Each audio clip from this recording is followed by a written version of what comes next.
Sauveur est né. Alléluia, Alléluia.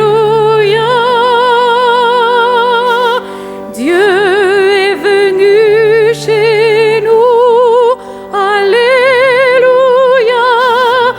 Alléluia.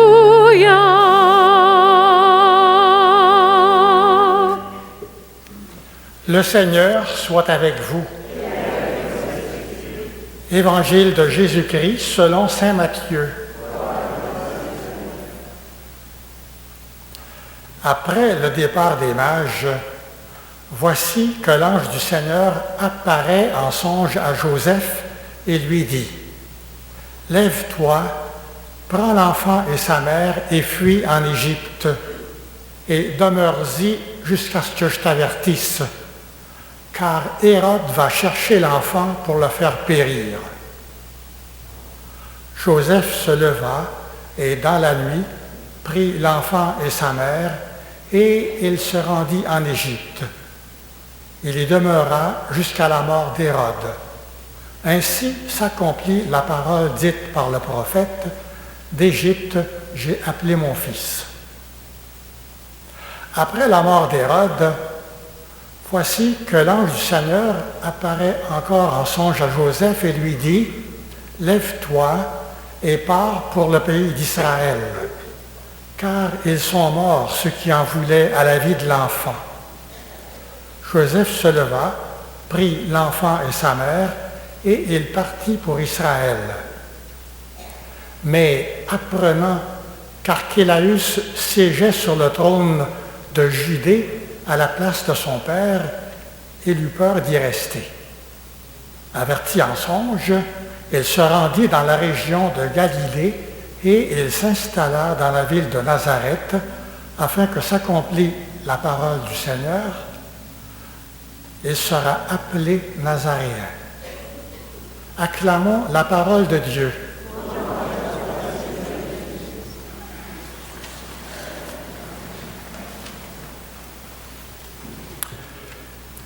Mes amis,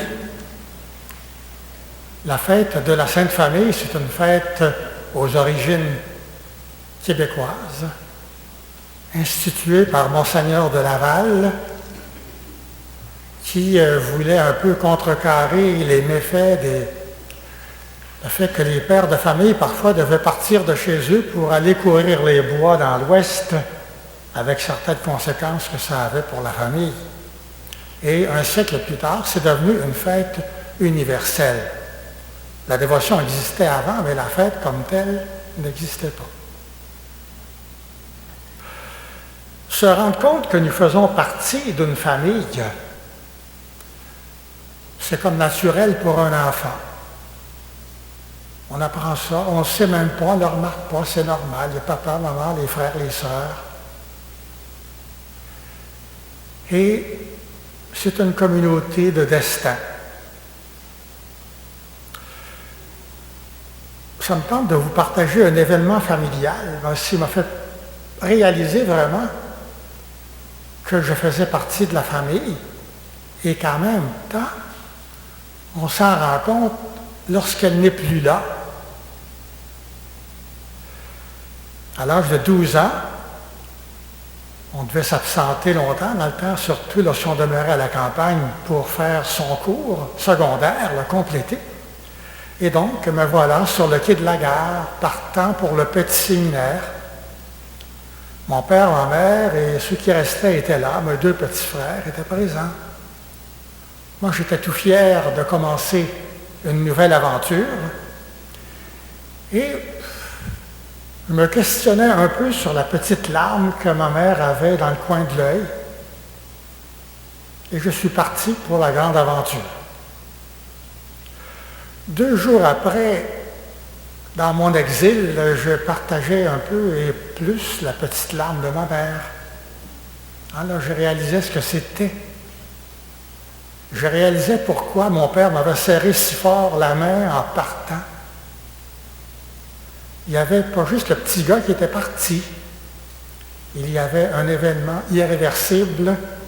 Quelque chose ne serait jamais plus pareil dans la famille. Quand je suis revenu pour les vacances de Noël, 3 mois et demi plus tard, mais les mêmes personnes étaient sur le quai de la gare, et là, on s'est serré fort comme jamais. Ah. Prends l'enfant et sa mère. C'est ces mots-là qui m'ont rappelé mon souvenir. Dans une famille, on est fait pour se prendre. Joseph prend l'enfant et sa mère. Bien, évidemment, la mère prend l'enfant. Joseph a pris Marie comme épouse et Marie a pris Joseph comme époux. Dans une famille, on se prend pour se tenir proche, pour s'aimer. Comme le dit saint Paul dans la lecture de tantôt, le lien le plus parfait, c'est le lien de l'amour. Et saint Paul nous dit comment on entretient ce lien de l'amour dans n'importe quel état de vie, mais particulièrement dans le couple, particulièrement dans la vie de famille. Il nous dit de devenir tendresse. Devenir tendresse. Avoir de la compassion, de la bonté, de l'humilité, de la douceur, de la patience. C'est ça qui tient le lien de l'amour. Et peut-être que le vocabulaire de Paul ne nous plaît pas toujours. Quand il parle de soumission, être soumis, mais quand il dit aux maris d'aimer leur femme, quand Jésus s'est soumis, il en est mort. Aimer, c'est se soumettre au point de mourir, mais qu'il n'y ait pas de jaloux ou de problème avec le vocabulaire. Aimer jusqu'au bout. Entretenir le lien de l'amour. Le rendre vivant. Le temps de Noël nous montre l'amour de Dieu d'une façon toute spéciale. Si Dieu était perdu dans les nuages, peut-être qu'on sent ça des fois qu'il est perdu. On ne le voit pas, on ne le sent pas, on ne le touche pas, il est loin. Mais en même temps, il nous a montré qu'il est proche. Il a voulu se faire enfant. Donc, ça nous donne une image de Dieu. Il a voulu être soumis, il a voulu dépendre, lui aussi. Jésus, enfant, c'est le visage de Dieu que Dieu nous donne, qui a voulu découvrir le visage, l'amour de son Père dans le sourire de Marie et de Joseph. Ça parle beaucoup. Si nous ne voyons pas Dieu, nous savons qu'il est capable de faire ça. Et donc, que c'est comme ça qu'il habite chez nous. Dieu est Père, Fils et Esprit. La Trinité, ça paraît vague, mais ça veut dire que Dieu est un être de relation. Dieu est un être capable de donner et partager de l'amour.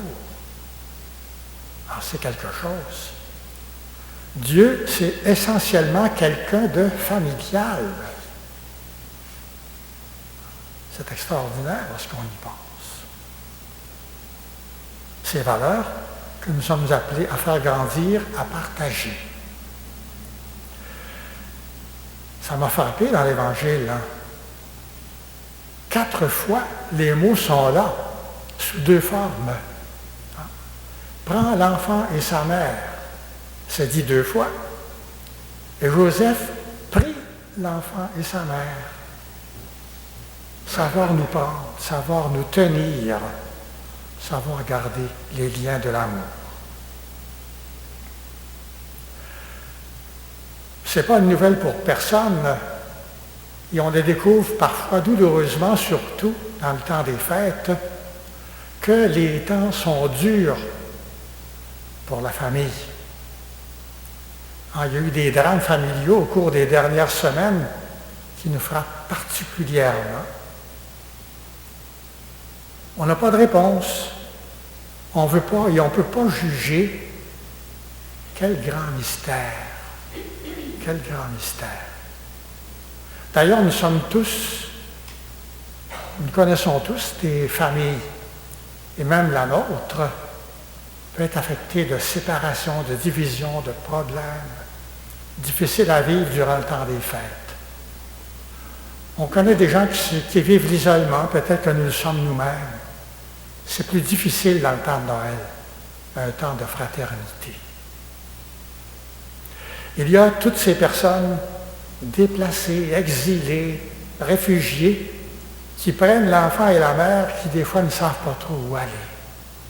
C'est une réalité. Quand ces gens-là sont proches de nous, bien que le Seigneur nous donne les mots qu'il faut. Très souvent, qu'il nous donne les silences qu'il faut, les actions qu'il faut, la prière qu'il faut, pour montrer que nous sommes avec eux, avec elle.